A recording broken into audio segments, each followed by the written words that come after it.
Hello दोस्तों, स्वागत है आप सबका जीएस विद लेंस पर। यह चैनल आपका स्टडी पार्टनर है, जहां हम बोरिंग टॉपिक्स को एंगेजिंग बनाएंगे और कॉम्प्लेक्स कॉन्सेप्ट्स को सिंप्लीफाई करने की कोशिश करेंगे। अभी हम लोग एम लक्ष्मीकांत सर की इंडियन पॉलिटी की किताब से प्रेसिडेंट वाला चैप्टर से power and function of the president वाला टॉपिक को पढ़ रहे हैं। और आज के इस वीडियो में हम सबसे पहले बात करते हैं pardoning power of the president के बारे में, जिसे आर्टिकल 72 में डिफाइन किया गया है।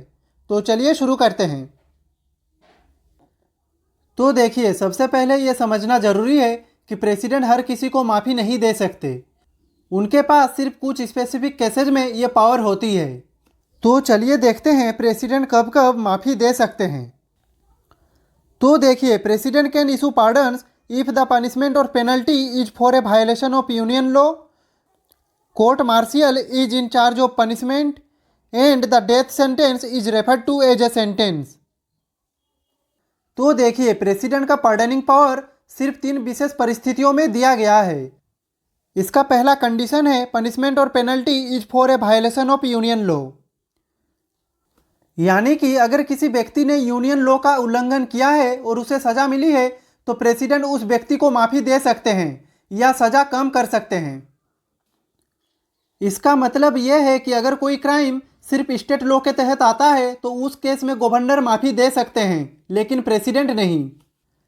जैसे मान लीजिए किसी व्यक्ति को prevention of money laundering act के तहत सजा मिली हो, तो क्योंकि ये एक यूनियन लॉ है, इसलिए अगर ये व्यक्ति माफ़ी की अर्जी देगा तो प्रेसिडेंट के पास उसकी सज़ा माफ़ करने का अधिकार होगा।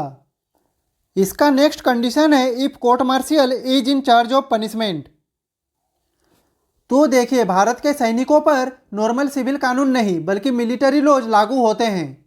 अगर किसी सेना के जवान या अधिकारी ने मिलिट्री कोड ऑफ कंडक्ट का उल्लंघन किया हो और मिलिट्री कोर्ट ने उसको सजा सुनाई हो तो उस व्यक्ति के पास प्रेसिडेंट के पास मार्सी पिटीशन देने का अधिकार होता है।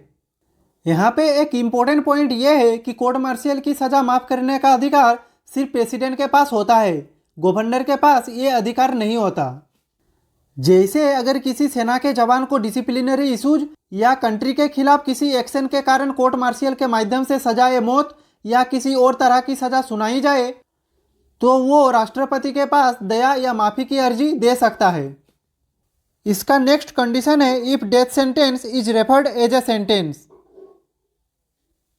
तो देखिए, मौत की सज़ा भारत में एक अत्यंत गंभीर दंड है जो बहुत ही इंपॉर्टेंट और रेयरेस्ट ऑफ रेयर केसेज में दी जाती है।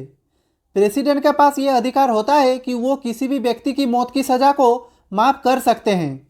ये सबसे महत्वपूर्ण पावर माना जाता है क्योंकि ये एक व्यक्ति की जीवन और मृत्यु का निर्णय कर सकता है। तो इसका नेक्स्ट पॉइंट है pardoning power of the president is independent of judiciary and it is an executive power. तो देखिए, प्रेसिडेंट की पार्डनिंग पावर जुडिशियरी से इंडिपेंडेंट होती है, यानी कि जब प्रेसिडेंट किसी कॉन्विक्ट को माफ़ी देते हैं तो उनका डिसीजन सुप्रीम कोर्ट या हाई कोर्ट से अलग होता है। इसका मतलब यह भी है कि जुडिशियरी यानी कि सुप्रीम कोर्ट या फिर हाई कोर्ट प्रेसिडेंट के डिसीजन को बदल नहीं सकती जब तक वो डिसीजन आर्बिट्रेरी, मलाफाइड या डिस्क्रिमिनेटरी ना हो। प्रेसिडेंट का ये पावर एक एग्जीक्यूटिव पावर है जिसमें वो यूनियन कैबिनेट के रिकमेंडेशन पर या अपनी डिस्क्रिशन पर भी एक्शन ले सकते हैं। यह एक प्योरली कॉन्स्टिट्यूशनल पावर है जो जुडिशियरी के डिसीजन से डायरेक्टली अफेक्ट नहीं होती। तो चलिए दोस्तों, अब चलते हैं हमारे नेक्स्ट स्लाइड पे। तो इस स्लाइड में हम बात करने वाले हैं types of pardoning power of president. तो देखिए, आपने कभी सोचा है कि किसी कॉन्विक्ट को मिली सजा को प्रेसिडेंट कैसे माफ या कम कर सकते हैं? तो चलिए हम इसके 5 तरीके को समझने की कोशिश करते हैं। इसका सबसे पहला टाइप है पार्डन। तो चलिए इसे समझते हैं।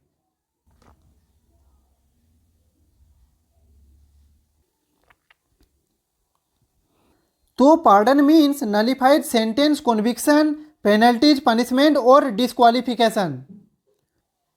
तो देखिए, जब प्रेसिडेंट किसी कॉन्विक्ट की सजा को पूरी तरह से माफ कर देते हैं तो उसे पार्डन कहते हैं।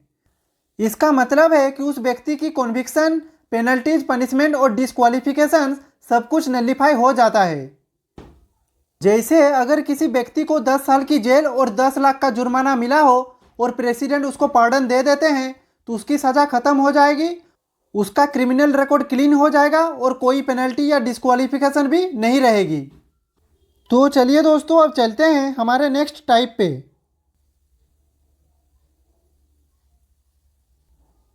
तो हमारा नेक्स्ट टाइप है commutation, and it means exchange of one type of punishment for a less severe one, as a death sentence converts to a simple imprisonment. यानी कि कॉम्यूटेशन का मतलब होता है सजा के प्रकार यानी कि नेचर को बदलना, लेकिन कॉन्विक्शन और क्रिमिनल रिकॉर्ड को नहीं हटाना। ये तब यूज होता है जब किसी व्यक्ति की सजा बहुत कठोर हो और उसको कम कठोर बनाने की ज़रूरत हो। जैसे अगर किसी व्यक्ति को डेथ सेंटेंस मिला हो तो उसको उम्र कैद में बदला जा सकता है। यहाँ पर पनिशमेंट की सिवियरिटी कम होती है लेकिन उसका रिकॉर्ड डिलीट नहीं होता। तो चलिए अब चलते हैं हमारे नेक्स्ट टाइप पे।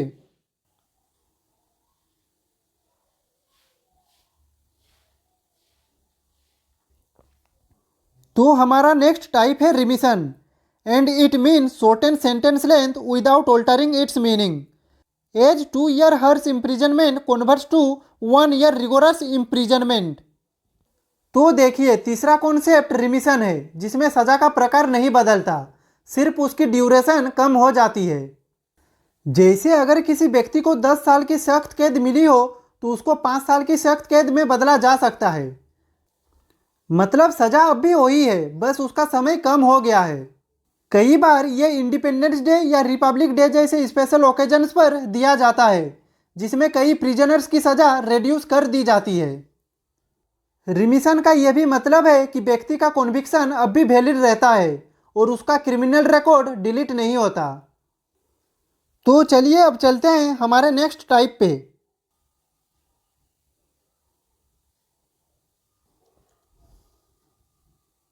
तो इसका नेक्स्ट टाइप है respite, and it imposes a lighter sentence in unique circumstances, as convicts health condition or pregnancy of a woman offender। यानी कि रेस्पाइट का मतलब होता है किसी व्यक्ति की सजा को टेम्पोरारीली कम करना या मॉडिफाई करना अगर उसकी पर्सनल या मेडिकल कंडीशन स्पेशल हो। तो इसे ह्यूमैनिटेरियन ग्राउंड्स पर दिया जाता है, जिसमें कॉन्विक्ट की बीमारी, प्रेगनेंसी, डिसेबिलिटी या मेंटल इलनेस जैसे फैक्टर्स को ध्यान में रखा जाता है। जैसे अगर कोई कॉन्विक्ट गंभीर बीमारी से गुजर रहा हो या कोई महिला ऑफेंडर प्रेग्नेंट हो तो उसको हल्की सज़ा दी जा सकती है या उसकी सज़ा कुछ समय के लिए रिड्यूस की जा सकती है। ये इंश्योर करता है कि किसी व्यक्ति के साथ अनुचित कठोरता ना हो और उसके स्वास्थ्य को ध्यान में रखते हुए सज़ा दी जाए। तो चलिए अब चलते हैं हमारे नेक्स्ट टाइप पे।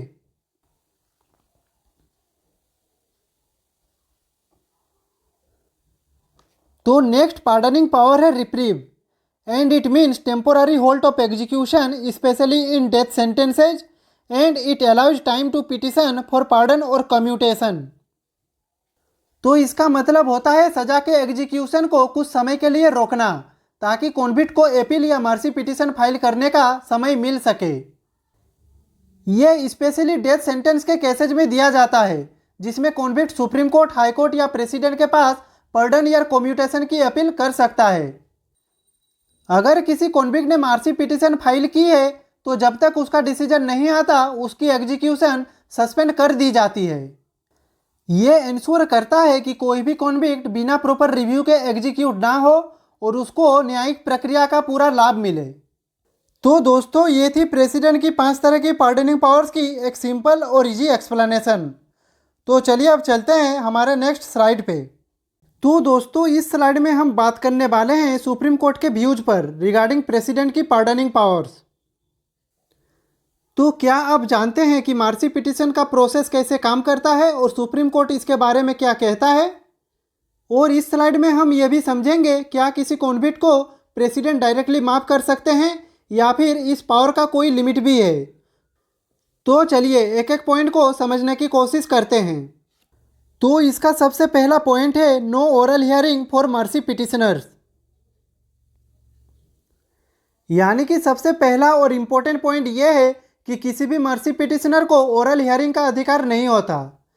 मतलब अगर एक कॉन्विक्ट मर्सी पिटिशन फाइल करता है तो वो डायरेक्टली प्रेसिडेंट के सामने जाकर अपनी बात नहीं रख सकता। इस बात को सुप्रीम कोर्ट ने 1989 में Kehar Singh versus union of India case में कॉन्फर्म किया था। इस केस में सुप्रीम कोर्ट ने कहा था प्रेसिडेंट का काम मार्सी पिटीशन के रिटन डॉक्यूमेंट और रिकमेंडेशन को देखकर डिसीजन लेना है, ना कि पिटिशनर्स को पर्सनली सुनना। इसका नेक्स्ट पॉइंट है president has the authority to re examine facts and reach a different conclusion from the court. यानी कि प्रेसिडेंट कोर्ट के डिसीजन को चेंज कर सकते हैं। प्रेसिडेंट फैक्ट्स को दोबारा देख सकते हैं, नए एविडेंस कंसीडर कर सकते हैं और कोर्ट से अलग डिसीजन ले सकते हैं। अगर किसी व्यक्ति को कोर्ट ने सजा दी है तो प्रेसिडेंट उसको कम या माफ भी कर सकते हैं। ये पावर आर्टिकल 72 के अंडर आती है। इसका नेक्स्ट पॉइंट है pardoning power of the president is used on the recommendation of the union cabinet. तो देखिए, हम में से बहुत लोग ये सोचते हैं प्रेसिडेंट अपनी मर्जी से किसी को माफ कर सकते हैं, लेकिन असल में ऐसा नहीं होता। आर्टिकल 74 के मुताबिक प्रेसिडेंट ये पावर सिर्फ यूनियन कैबिनेट के एडवाइस पर ही कर सकते हैं। यानी कि फाइनल डिसीजन प्रेसिडेंट का होता है, लेकिन कैबिनेट का रोल भी बहुत इंपॉर्टेंट होता है। अगर कैबिनेट मार्सी रिजेक्ट करने को कहे तो प्रेसिडेंट उसको मानने के लिए बाउंड होते हैं। जैसे अगर किसी कॉन्विक्ट ने सीरियस पॉलिटिकल केस या टेररिज्म रिलेटेड ऑफेंस किया हो तो कैबिनेट हो सकता है कि मार्सी रिजेक्ट करने की सलाह दे। इस केस में प्रेसिडेंट कैबिनेट की रिकमेंडेशन को इग्नोर नहीं कर सकते। नेक्स्ट पॉइंट है no justification is required for such decisions. यानी कि एक और इंटरेस्टिंग बात यह है कि प्रेसिडेंट को अपने डिसीजन का रीजन बताने की कोई ज़रूरत नहीं होती। यानी अगर उन्होंने किसी कॉन्विक्ट की सज़ा माफ़ की या रिजेक्ट की तो उनका डिसीजन चैलेंज नहीं किया जा सकता, सिर्फ इस वजह से कि उसका रीजन नहीं दिया गया। जैसे मान लीजिए एक कॉन्विक्ट की मार्सी पिटीशन प्रेसिडेंट ने रिजेक्ट कर दी और उसने कोर्ट से पूछा कि मुझे रीजन दिया जाए, तो कोर्ट इस केस में कह सकती है कि प्रेसिडेंट को रीजन देने का कोई ऑब्लिगेशन नहीं है। नेक्स्ट पॉइंट है relief can be granted for harsh punishment और ऑब्वियस ब्लंडर। यानी कि सुप्रीम कोर्ट का कहना है कि अगर किसी व्यक्ति को बहुत ही हर्श पनिशमेंट मिली हो या कोई क्लियर ब्लंडर हुआ हो तो प्रेसिडेंट उस केस में रिलीफ दे सकते हैं। इसका मतलब है कि अगर कोई पर्सन गलती से कॉन्विक्ट हो गया हो या फिर पनिशमेंट बहुत ज़्यादा हो तो मार्सी ग्रांट हो सकती है। जैसे मान लीजिए एक माइनर को एडल्ट समझकर सज़ा दे दी गई, ये एक ऑब्वियस लीगल ब्लंडर होगा जिसमें प्रेसिडेंट मार्सी ग्रांट कर सकते हैं। नेक्स्ट पॉइंट है जुडिशियल रिव्यू इज लिमिटेड। यानी कि scrutiny applies only in cases of arbitrariness, malafide intent और डिस्क्रिमिनेशन। यानी कि सुप्रीम कोर्ट प्रेसिडेंट के डिसीजन को जनरली कैंसिल नहीं कर सकती, लेकिन अगर प्रेसिडेंट का डिसीजन बिना रीजन के, गलत नियत से या फिर भेदभाव करने वाला हो तो सुप्रीम कोर्ट उसको रिव्यू कर सकती है।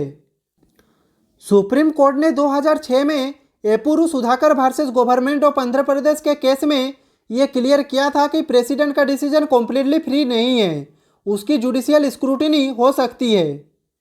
इसका नेक्स्ट पॉइंट है no second petition if a prior plea for compassion is rejected.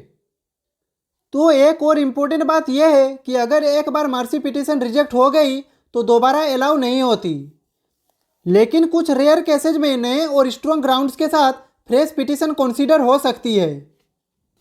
जैसे 2015 में याकूब मेमन के केस में मल्टीपल मर्सी पिटीशन फाइल की गई थी, लेकिन सब रिजेक्ट हो गई थी। लेकिन ये याद रखें, अगर नए एविडेंस या एक्सेप्शनल सर्कमस्टेंसेज आ जाए तो फ्रेश पिटीशन अलाउ हो सकती है। तो दोस्तों, ये था एक डिटेल्ड एक्सप्लेनेशन सुप्रीम कोर्ट के व्यूज पर रिगार्डिंग प्रेसिडेंट की पार्डनिंग पावर। तो चलिए अब चलते हैं हमारे नेक्स्ट स्लाइड पे। तो दोस्तों, अब हम डिस्कस करेंगे प्रेसिडेंट के डिस्क्रिशनरी पावर्स के बारे में। तो देखिए, क्या प्रेसिडेंट के पास बिल्कुल भी कॉन्स्टिट्यूशनल डिस्क्रिशन नहीं होती या फिर कुछ स्पेसिफिक सिचुएशन में उनका रोल इंपॉर्टेंट हो जाता है?